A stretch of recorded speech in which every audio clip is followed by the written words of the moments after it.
these beautiful, expensive-looking food online with fit-bodied people going to exotic locations.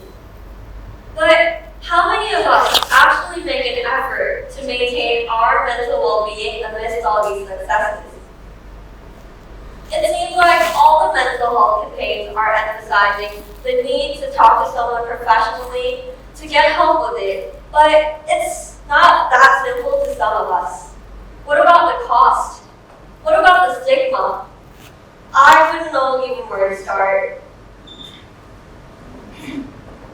It is this question that has inspired us to stand up here today and talk to you, friend to friend, about the importance of breaking the stigma of mental illness in Asia, and furthermore, enhance the access support system that is currently crucially needed in countries in the region.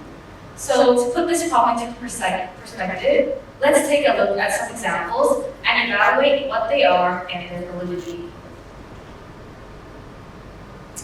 Firstly, we have depression.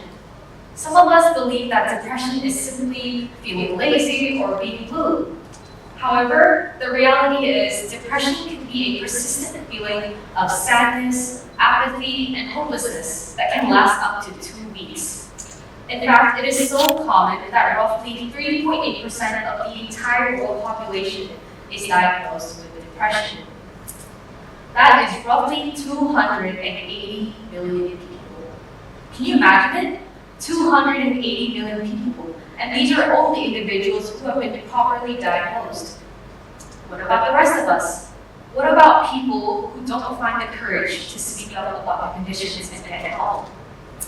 In fact, it is so common that it is more common in adults over the age of 60 at 5.7% than adults under the age of 60. Next, we have bipolar disorder. Now, I know a lot of people think bipolar disorder is just crazy mood swings and behavior and as distinguishable as black and white. However, bipolar disorder can actually severely influence one's functioning and quality of life up to days, months, or even years in some scenarios. It is so complex that there are actually several types, like bipolar 1, bipolar 2, cyclothymia, among others. And lastly, we have obsessive-compulsive disorder, also known to you as OCD. Now, it's a running joke when we find a job that OCD is actually a quirk. It's simply a preference for things to be neat, tidy, organized, but that's not the case. This quirk is actually a combination of obsession and compulsion. This can make one's life highly distressing. Now, what do these misconceptions have in common? Firstly, we assume that it is simply a preference, a choice, and simply made up. And secondly, we believe that it can naturally go away without any interference. And this is a big mistake, because people can't simply snap out of it just like that. Because of these misconceptions, sometimes people are reluctant to get help at early onset. And this is a very big problem because can you imagine if you're struggling day to day with carrying out your duties and once you finally gather courage to talk to someone about it, get simply dismissed as if it was all in your head? To look more into the statistics, a lot of studies like the one being shown above right now indicate that discrimination and stigmatization towards those with mental illnesses are much more prominent in Asian regions than in the Western region. This infographic being shown right now indicates the number of established psychiatrists and nurses working in the mental health sector from 2014 to 2016. The darker shades of purple indicate more people, whereas the lighter shades of purple indicate less people. Although we cannot conclude any definite remarks from this infographic alone, since a lot of countries are actually shown as no data, we can definitely see that the shades of purple in the Asian region is lighter than that of the Western region. This suggests that there are less established psychiatrists and nurses in mental health in Asia than in the West. So, what does this availability of mental health workers tell us? It tells us that, 1, might be harder to access treatment with mental health in Asia. And the second, perhaps a lack of care or investment into mental health treatments. So this may be a catalyst towards the stronger stigmatization of mental health, because if you think that there aren't enough people to seek help from in the first place, asking help for it can feel even more foreign. To look more into the social perceptions of mental health, we also did a brief Google image search of the term mental health in English and Korean, with Korea as one example of an Asian country. The results were shown like this. In the English search, 0% of the results were negative representations. However, in the Korean search, 33% of the results showed negative representations by showing people crying in panic or sadness.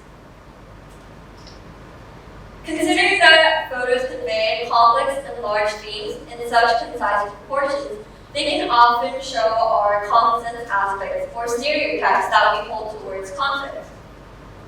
This is why the photo search of the term mental health above can represent the actual perceptions that we hold towards it. Now, I want you to think about that for a second. The photo search above represents the perceptions that we hold towards it, but not only that, it can also indirectly influence what we think about it. While a lot of the photos shown above in the Korean search display mental health issues related with external symptoms like crying or in panic, it's a misconception that all those with these mental illnesses will show these public symptoms. This may lead some people to actually treat those with those illnesses, but without those symptoms less seriously, and may also lead some people to immediately just associate people who are showing symptoms with illnesses, which are both inaccurate. These are just a few examples of how inaccurate representation can impact the social perception of mental health. In an Asian setting, small factors can perpetuate a cycle of misunderstandings, and this may lead to misunderstandings in the long run. These mental health stigmas can be caused and influenced by various factors. And sometimes understanding what mental health truly is may be underestimated. Take the media as an example. Although news reports may not intentionally discriminate against mental illness patients, the way in which they portray their characteristics and behavior may reinforce a negative image. A study conducted by Zhang, Tian, and Yu in China found that 7 out of 10 news journalists only had superficial knowledge about what mental illnesses truly are. Furthermore, news reports often refer to these individuals as mental patients rather than to their specific psychiatric conditions. And this causes something we know as the othering phenomenon. In other words, instead of focusing on how common these disorders may happen, we put them into a specific category and we alienate them. These mental health stigmas derive from a lack of education and old-fashioned beliefs will cause negative consequences to the next generation. Researchers have found that participants are more reluctant to declare their mental health conditions to their future employers. And of course they would be. Living in a society where we are taught to keep up a brave exterior and to suppress our emotions, the Asian community often hide their conditions due to a sense of shame and fear of discrimination. And therefore, this is why as the next generation, we are responsible to educate ourselves on the reality of what mental health truly is and eliminate this cycle. But as you know, variables that influence the stigmatization that we actually hold are not single entities. They're often all interconnected. Traditional beliefs and values rooted in Asian countries act towards strengthening this.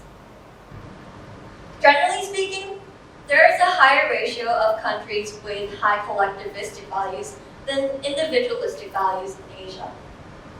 So, to explain this concept, collectivism is often associated with prioritizing the we more than the I, So this leads people in these cultures to often more prioritize factors like honor, pride, and opinion of their family or their social group more than that of their own.